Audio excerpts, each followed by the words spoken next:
Hello everyone, before we begin today's story, I have a small favor to ask. Please hit subscribe and turn on the notification bell so you never miss our channel's new videos. It is quick, free, and the best way to support us in bringing you more dramatic stories. Your support means the world to us. Where are you watching from? Drop your city or country in the comments below.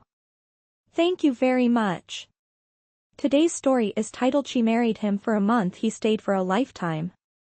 Now, let us return to our main character. It all began with a contract, 1 month, 3 rules, and a woman who never believed in fairy tales until she accidentally became one. The night rain was steady, painting long silver lines across the hospital's glass walls. Evelyn Tran stood under the flickering hallway light, clutching a crumpled medical bill in her hand. Her eyes were red, her voice gone dry from begging the insurance company to cover her father's treatment. But the answer had been the same: declined. Her hands trembled as she whispered to herself, "I have no one left to ask." That was when a deep, calm voice cut through the hum of rain. "Miss Tran." She turned and saw him, Adrian Hale, 33, the CEO of Hale Industries, a man whose name appeared on magazine covers and business journals, yet his presence was quieter than any headline. He stood tall in a charcoal suit, a black umbrella in one hand, a folded document in the other. "I can pay for your father's surgery," he said evenly, "but in exchange, I need your signature." Evelyn blinked, confusion mixing with disbelief. "Signature? For what?" He took a slow step closer, his tone steady. "A marriage license. Just 1 month. 30 days, no strings beyond the contract. After that, you will walk away debt-free." The sound of her own heartbeat grew louder than the rain. "This is insane," she muttered. "Why would you ask me?" His eyes, a deep shade of gray, held hers.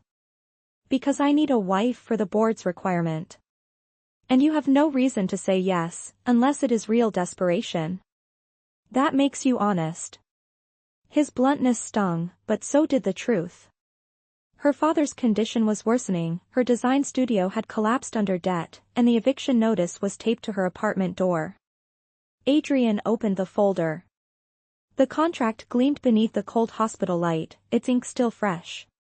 "It is a month," he repeated softly, "no feelings, no interference, no publicity." Evelyn's voice cracked. "And after? You walk away with everything cleared." For a long second, all she could hear was the storm outside. Then she took the pen.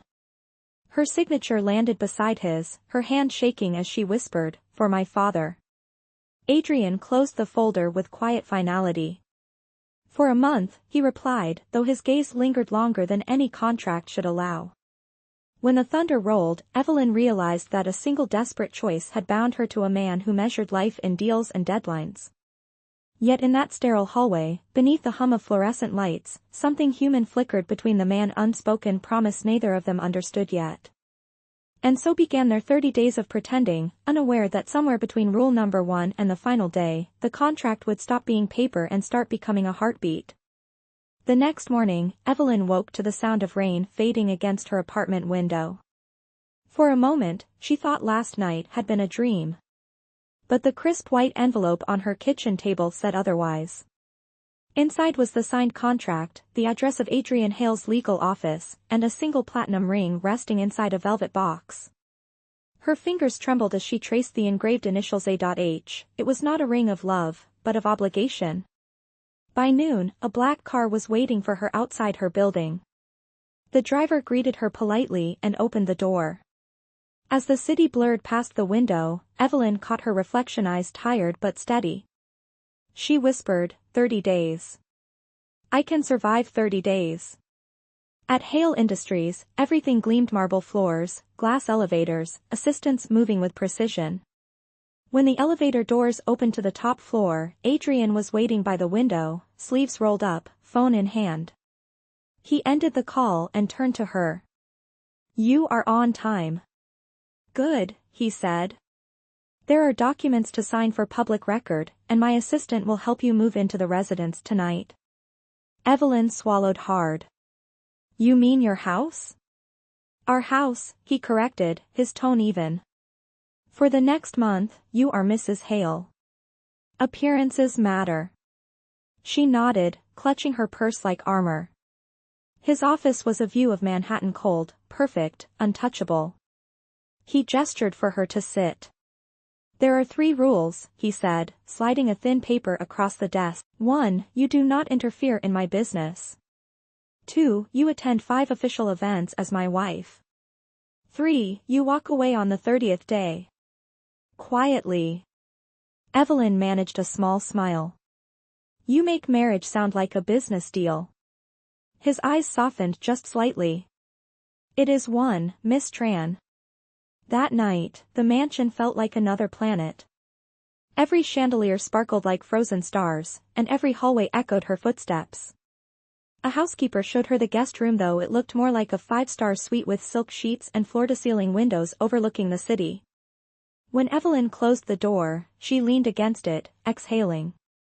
The silence was thick, heavy with disbelief. In another wing of the mansion, Adrian stood by the piano, staring at the rain returning against the glass. He was used to control, to deals, to silence. But something about this arrangement felt different, uncomfortably human. The next morning, tabloids exploded with the headline, Hale Industries CEO secretly marries unknown designer. Reporters camped outside the mansion gates, flashing cameras through the rain. Evelyn, in her borrowed coat, looked out the window and whispered, "This is not my world." Adrian entered the room, expression unreadable. "It is for now," he said. "You might as well get used to it." Later that evening, they stood side by side at the company's charity gala, her first official appearance as his wife. The air shimmered with perfume, champagne, and polite lies. A woman in diamonds whispered behind her fan, "She is just another name for the headlines." Evelyn heard it but kept her smile steady. Then, during a brief lull in conversation, a reporter called out, "Mr. Hale, what is the secret of your marriage?" Adrian hesitated, glancing at her. Before he could speak, Evelyn squeezed his hand gently and said into the microphone, "Trust. Even if it is temporary." The room went quiet for a heartbeat before applause filled the air. Adrian looked at her, a trace of surprise in his eyes. For the first time, the contract felt less like a transaction and more like the beginning of something neither of them could define. As the night ended and they stepped into the waiting car, he said softly, "You handled that well." She looked out the window at the glittering skyline. "I have been handling life my whole life," she said. Adrian smiled faintly. "Maybe that is why I chose you." Outside, the city lights blurred into gold, and the rain began again, falling on 2 strangers pretending to be married, unaware that the act itself was already rewriting the lines of their hearts.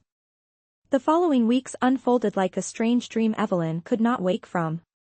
Each morning, she shared quiet breakfasts across an endless table, the silverware gleaming and the distance between them wider than the room itself. Adrian read the paper, precise, controlled, every movement deliberate. Yet sometimes, she caught his gaze lingering a second too long, as if studying something unfamiliar in her face. One evening, she found herself in the grand library, sketchbook open, trying to design again. Her pencil moved without thought, drawing a dress that looked nothing like the ones she used to make for clients. It was softer, freer, with flowing lines that whispered of hope. "That does not look like work," Adrian's voice came from behind her. She turned quickly, startled. He stood near the fireplace, hands in pockets, the warm light flickering across his face. "It is not," she said, closing the sketchbook. "Just a habit."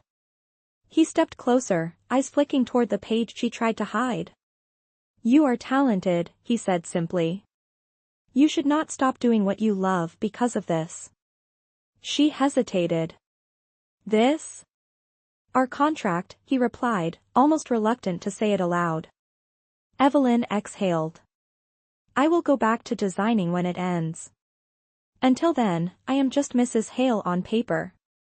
His jaw tightened slightly, but he said nothing more. Later that night, she walked through the empty hallway, hearing faint music from the piano room. Adrian was there, sitting in the dim light, playing slow, unfamiliar notes. It was the first time she had seen him without his mask of composure. "I did not know you played," she said quietly. He looked up. "I stopped a long time ago. My mother used to insist on lessons." "She must have been proud," Evelyn said. He smiled faintly. "She died before she could be." Silence filled the room, heavy yet strangely intimate. Evelyn took a step closer, her voice gentle. "You still play for her?" Adrian's fingers paused on the keys. "Maybe," he whispered.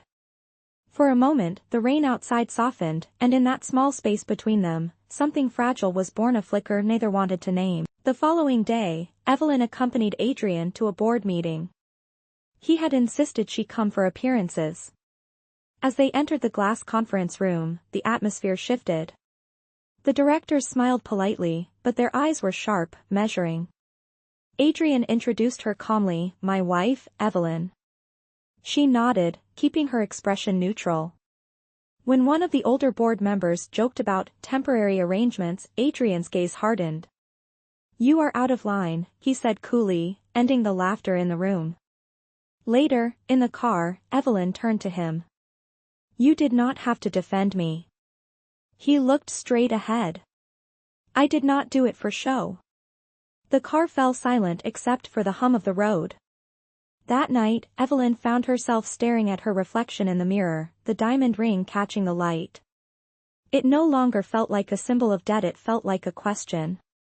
In the days that followed, they began to talk more, laugh occasionally. She started cooking breakfast herself, insisting on burning toast instead of the chef's perfect meals, and Adrian, to her surprise, joined her. "You are impossible," he said one morning as smoke filled the kitchen. "But you are smiling," she teased. "Maybe I am," he admitted. For the first time, the mansion did not feel like a cage but a home. Still, the calendar on her wall counted down silently, 12 days left. Every time she crossed off a square, her chest tightened. One night, as they stood on the balcony overlooking the city, Evelyn asked softly, "What happens when the month ends?" Adrian did not answer immediately. He looked out over the skyline, the wind tugging at his sleeve. "We both walk away," he said finally, though his voice was quieter than the words deserved. Evelyn nodded, forcing a smile. But in her heart, she knew it was no longer that simple. Somewhere between the lines of their contract, love had quietly written its own clause, and neither of them had noticed until it was too late. The final week of their arrangement arrived quietly, like a storm waiting beyond the horizon. The mansion, once echoing with distance, now carried traces of life: 2 coffee cups on the counter, a forgotten sketchbook near the piano, laughter that faded too soon. Evelyn could feel time slipping through her fingers, each sunrise reminding her that everything she had begun to love would soon vanish. One evening, Adrian found her in the garden. She was barefoot, standing under the string lights, her hair moving with the wind. "You should be resting," he said softly. She smiled without looking at him. "I am not tired. I am just trying to remember this." "Remember what?" "All of it," she whispered. The sound of rain on the windows. The smell of coffee in the morning. The way you look when you are not pretending to be untouchable. Adrian froze for a second, caught off guard by the gentleness in her voice. He took a slow step toward her. "You make it sound like this is goodbye." Evelyn looked down. "Is it not?" The silence stretched. Adrian wanted to tell her no, that something had changed, but before he could, his phone rang. It was his legal advisor, warning him that someone had leaked information about their contract marriage. Within hours, the story exploded online. Headlines accused him of manipulating a poor designer for personal gain. Reporters surrounded the mansion gates again. Evelyn stood at the window, watching the chaos unfold. "They are calling me a fraud," she said quietly. "They think I married you for money." Adrian's voice was low but steady. "Let them talk. I will handle this." But the damage was already spreading. Sponsors were pulling out, board members were questioning his judgment. That evening, during an emergency meeting, one of the directors spoke harshly. "Mr. Hale, the company cannot afford this scandal. End this marriage immediately or step down." Adrian's gaze flicked to Evelyn, who sat quietly in the corner, her face pale but composed. He clenched his jaw. "She is my wife. I will not humiliate her for your comfort." When they returned home, the air between them was heavy with unspoken fear. Evelyn placed the wedding ring on the piano, her voice trembling. "You have already lost enough because of me. End it, Adrian. Let them have what they want." He shook his head. "You think I care about their opinions?" "I think you care too much to admit it," she said. Tears shimmered in her eyes, but she forced a small smile. "You needed a wife. I needed a miracle. Now we are even." Before he could reach for her, she stepped back, whispering, "Goodbye." That night, she packed her belongings into a single suitcase and left before dawn. Adrian stood by the window, watching her car disappear into the fog. For the first time in years, he felt powerless. Days turned into weeks. The media storm died down, but the silence that followed was worse. Adrian threw himself into work, but every file, every meeting, every empty cup of coffee reminded him of her. One evening, he found her sketchbook still lying on the piano bench. Inside, a half-finished drawing of a wedding dress, delicate and simple, with a note scribbled in her handwriting, "For a love that is real." He closed the book slowly, his throat tight. Somewhere between the ink and the fabric, he realized what he had truly lost was not his reputation but his reason to care. As rain began to fall outside, he whispered into the empty room, "You married me for a month, Evelyn, but you stayed here far longer than that." A month had passed since Evelyn left the mansion, but for Adrian, it felt like a lifetime measured in silence. The house that once glowed with quiet warmth was now only walls and echoes. He still caught traces of her, sometimes the faint scent of jasmine near the piano, the sketchbook she had left behind, the half-filled mug on the kitchen counter he could not bring himself to move. Work consumed his days, but at night, her absence pressed heavier than any deadline. One afternoon, his mother's old friend, Mrs. Lennox, came to visit. She had been his late mother's attorney and confidant, the only person who ever spoke to Adrian without fear. "You look tired, Adrian," she said gently as he poured her tea. "I suppose you have heard about the scandal," he replied flatly. Mrs. Lennox smiled faintly. "I have. But that is not what I came for. Your mother left you a letter. I waited until you were ready." She handed him an envelope yellowed with time. Adrian opened it carefully, his chest tightening as he read his mother's words. "My son, the company will always test your strength, but love will test your truth. When you meet someone who reminds you what it means to be kind, do not let her go for the sake of pride." His hand trembled as he set the letter down. Mrs. Lennox's voice softened. "You thought the board required a marriage, did you not? That was never true. Your mother's trust only needed you to prove you could care for someone beyond the business. You already did, Adrian. But you let her walk away." Her words struck deeper than any accusation. That night, he drove through the rain, the wipers beating like a heartbeat. He followed the address written inside Evelyn's sketchbook, one printed on a small card: Tran Studio, reopened soon. When he arrived, the small storefront glowed with warm light. Inside, Evelyn was arranging fabrics, her hair tied loosely, her hands steady but her eyes tired. She froze when she saw him through the glass. Adrian stepped inside, rain dripping from his coat, voice quiet. "You reopened it," he said. "You kept your promise." Evelyn nodded slowly. "I had to start over. You taught me that much."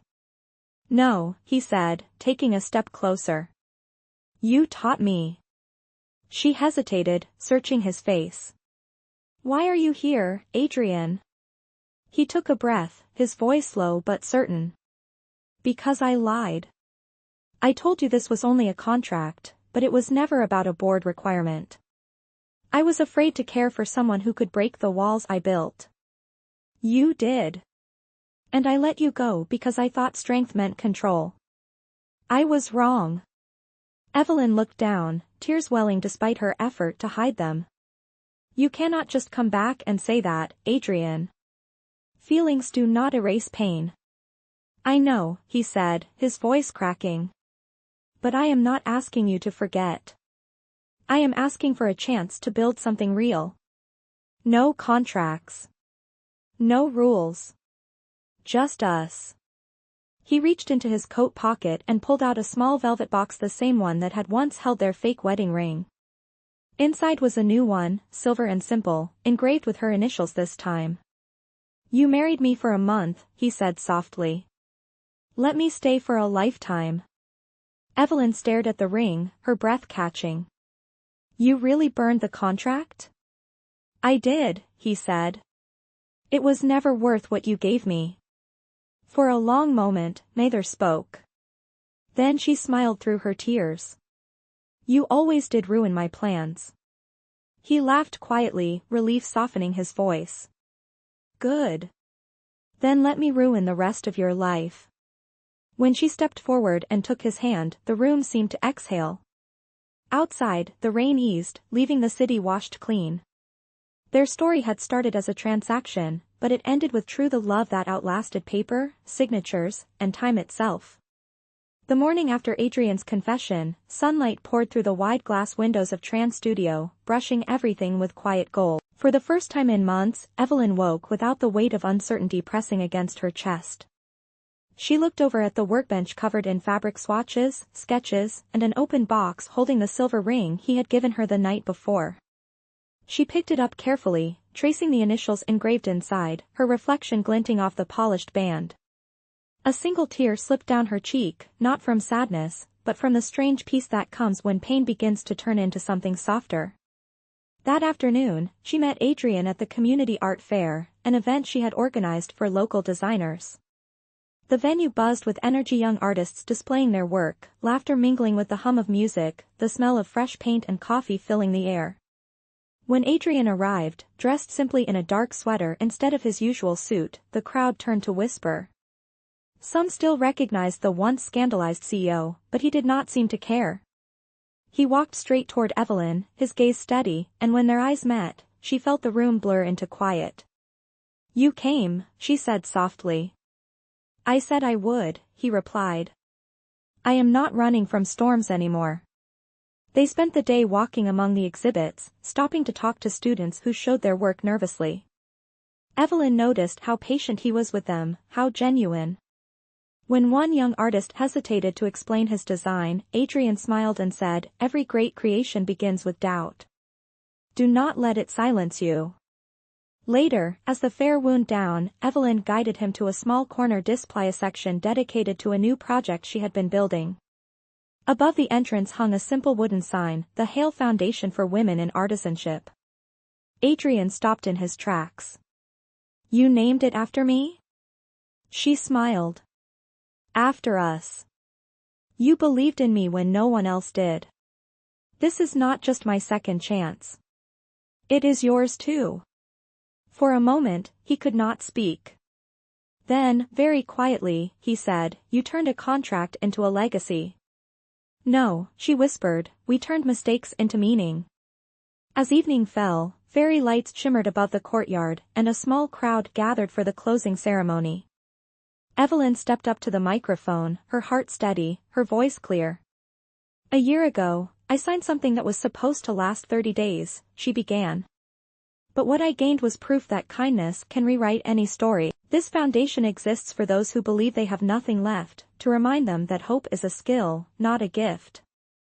The audience applauded softly, and when she stepped down, Adrian was waiting. He took her hand and led her to the center of the courtyard. The lights dimmed, leaving only the glow of the fountain behind them. Evelyn, he said, his voice trembling for the first time she could remember, I do not have a grand speech or promises wrapped in gold. I only have this. He reached into his pocket and pulled out a folded page, their old contract, burned around the edges but still recognizable. I kept it to remind myself of who I was before you, he said. Then he tore it slowly in half, letting the pieces fall into the fountain. And who I never want to be again. Evelyn's eyes filled with tears as he sank to one knee. You married me for a month, he said softly. Now marry me for every lifetime we are given. The crowd went silent. Somewhere, a wind chime rang. Evelyn could not speak at first. Then, through trembling lips, she whispered, yes. When he slid the ring onto her finger, applause erupted, not the loud, staged kind, but the real, human kind that comes from witnessing something true. The night sky seemed to open above them, the stars scattered like promises waiting to be kept. They held each other close, no cameras, no headlines, just two hearts that had finally found their way home. And as the fountain glowed behind them, Evelyn whispered, this time, no rules. No contracts. Just love. Months passed after the night of their second proposal, and for the first time, Evelyn and Adrian learned what life felt like without pretending. Their mornings were quiet and simple. She brewed coffee while he read the newspaper aloud in that calm voice that used to sound cold but now felt like home. Sometimes, she worked late at her studio, and he would bring her dinner without saying a word, just setting it down beside her sketches. Their marriage had no grand declarations, no audience, only the small, ordinary moments that stitched two lives together. One afternoon, Evelyn returned to the Hale Foundation building after a meeting and found Adrian standing by the large mural in the lobby. It was a new addition, painted by one of the artists they had sponsored. The mural showed a woman holding a burning contract that turned into a field of flowers. Underneath, a small plaque read, for those brave enough to begin again. Adrian turned as she approached. She based it on us, he said quietly. Evelyn smiled. Then she understands. Do you ever think about that first night, he asked, his eyes softening. At the hospital? When I offered you that ridiculous deal? Evelyn laughed gently. I do. Sometimes I wonder what would have happened if I had said no. Adrian took her hand, brushing his thumb across her ring. Then I would have missed the only real thing I ever built. Later that evening, they attended a charity event hosted by the foundation. Cameras flashed, guests whispered, but this time, Evelyn felt no fear. When one reporter asked, Mr. Hale, what is the secret to your marriage, he looked at his wife and answered, no contracts. Just promises we keep every day. The crowd applauded, but Evelyn only looked at him, smiling with quiet pride. After the event, they drove home in the soft rain. The city lights reflected on the wet streets, blurring like the past they had both forgiven. In the car, Evelyn rested her head on his shoulder. We started with paper, she murmured. But we ended with truth. Adrian kissed her forehead gently. And we will spend the rest of our lives keeping it that way. When they reached home, the mansion was warm again, filled with light and music. The piano she once feared to touch now stood open, her sketchbook resting beside it. Evelyn sat down and began to play a soft melody she had been composing for months. Adrian stood behind her, listening, his hand resting lightly on her shoulder. It was not a love born from fairy tales or fate, but from choice, a quiet, steadfast decision to stay. As the final note faded, Evelyn looked up at him and whispered, we made it through 30 days, and now, forever feels simple. Adrian smiled, pulling her close. Forever, he said, is just another word for every day I choose you. And in that moment, the rain outside no longer sounded like storms but like applause from a world that finally believed in second chances. A year later, Evelyn stood before the tall glass windows of the Hale Foundation's new headquarters, the skyline of New York glowing in the evening light. The grand opening had drawn hundreds of guests, artists, investors, and community leaders, but all she could think about was how far they had come from that hospital hallway where everything began. Her reflection in the glass wore the same calm determination that once carried her through debt and doubt, but her eyes were softer now, steadier.